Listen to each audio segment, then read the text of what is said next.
फारूक हमीद साहब भी हमारे साथ मौजूद है, रिटायर्ड ब्रिगेडियर। अस्सलाम वालेकुम जमील अहमद खान साहब, ये जंग अगर हो जाती है, सब लिख रहे हैं, वॉशिंगटन पोस्ट लिख रहा है, न्यूयॉर्क टाइम लिख रहा है, दुनिया के सारे पेपर्स लिख रहे हैं कि रूस बहुत एग्रेसिव है और यूक्रेन पर अगर हमला कर देता है तो इंपैक्ट क्या आएगा दुनिया पर?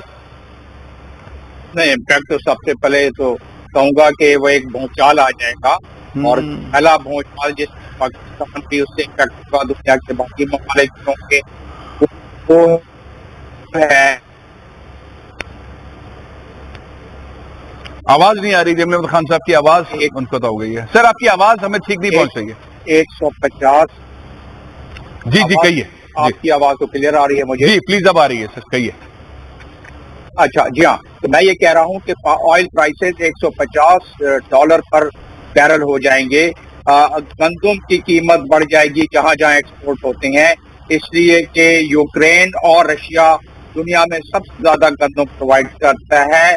जो दुनिया की तमाम फाइनेंशियल मार्केट हैं, जो इन्वेस्टर्स हैं, वो सारे के सारे चले जाएंगे सेफ हेवन इन्वेस्टमेंट में, जिस तरह के गोल्ड हो गया, उसमें इन्वेस्ट कर सकते, और दुनिया के तमाम इकोनॉमिक सिस्टम जो है उसमें एक ख्याल आ जाएगा। एक तो ये रहा। दूसरा ये है कि जब ये जंग अगर छिड़ गई, चाहे वो लिमिटेड लेवल की, फुल फ्लैग जंग का एहतमाल कोई गारंटी तो नहीं दी जा सकती कि नहीं होगी, लेकिन चांसेस कम है। लेकिन लिमिटेड जो उनकी आपस में स्क्रैमेजेस हैं, वो भी अगर का भी यही पड़ेगा जो मैं आपको बता रहा हूँ।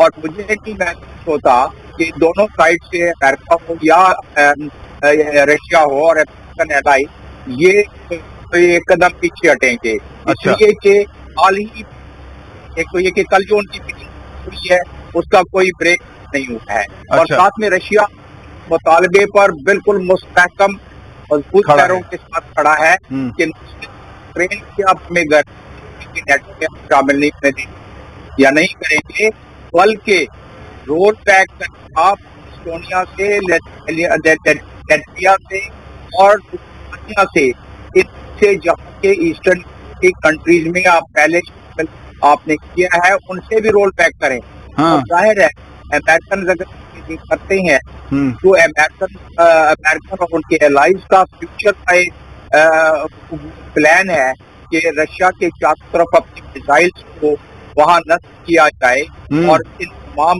नेटो फोर्सेस को फैलाया जाए।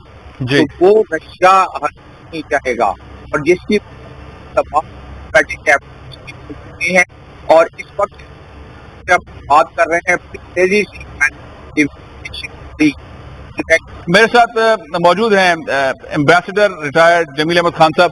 खान साहब, हम अफगानिस्तान की अगर पिक्चर देखें, जो बाइडेन साहब ने फैसला किया, एग्जीक्यूटिव ऑर्डर जारी कर दिया, $7 अरब जो अफगान हुकूमत के थे उस पर उन्होंने फैसला कर दिया है कि हम अफगान हुकूमत को नहीं देंगे, हम 50% अफगानिस्तान की आवाम पे खर्च करेंगे, 50% 9/11 के मुतासरीन पे खर्च करेंगे। ये कैसा फैसला है? ये क्या फैसला है? ये हठधर्मी वाला फैसला है। हठधर्मी वाला फैसला इंटरनेशनल कानूनी तकाजों के भी खिलाफ है।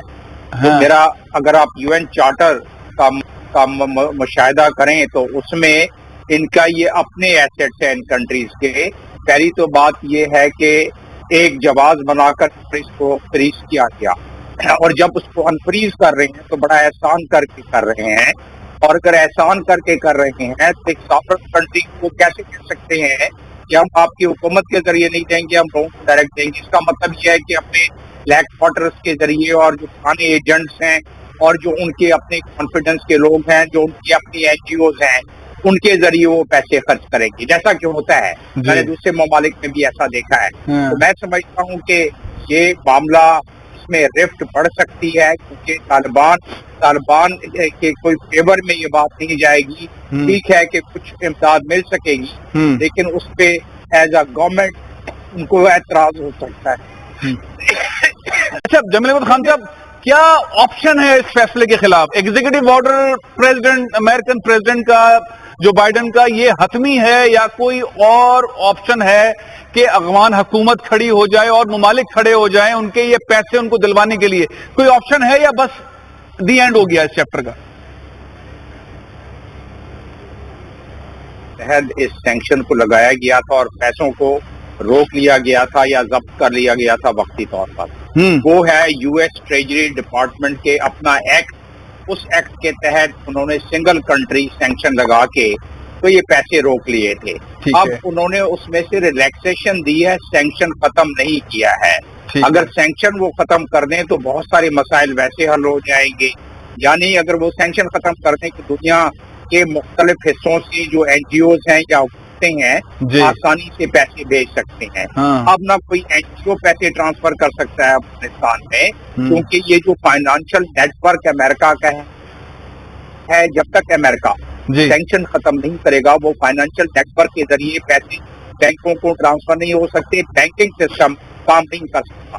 इसका मतलब ये हुआ कि $3.5 अरब के रिलीज होने के बावजूद जो कि डायरेक्ट हुकूमत को नहीं दिए जाएंगे, बैंकिंग सिस्टम का फाल नहीं होगा और वो इस हद तक होगा जितनी रिलैक्सेशन उन्होंने दी, यानी कि $30 मिलियन जो पहले दिए थे, $300 मिलियन उसकी रिलैक्सेशन दी थी और उससे पहले 200 मिलियन की। तो आहिस्ता ये टुकड़ों में रिलैक्सेशन देके और उतनी ही बात पहुंचने दे रहे हैं, जिसको मैं कहता हूं और मैंने बहुत दफा डिस्क्राइब किया है कि कंट्रोल्ड स्टेबलाइजेशन अमेरिका करना चाहता है, ताकि सी पैक और ये जो कनेक्टिविटी वाला मामला है, चाइना की कंटेनमेंट वाला मामला है, उसे कंट्रोल वे में अफगानिस्तान के जरिए उससे फायदा उठाया जाए, क्योंकि वो फॉरेन पॉलिसी का नंबर 1 नुक्ता है अमेरिका का आजकल, कंटेनमेंट ऑफ चाइना। तो अगर उस बड़े पैमाने पे आप देखें उस मंसूबे का हिस्सा है ये, जी हाँ, उस मंसूबे का हिस्सा है। बहुत बहुत शुक्रिया जमील अहमद खान साहब, बहुत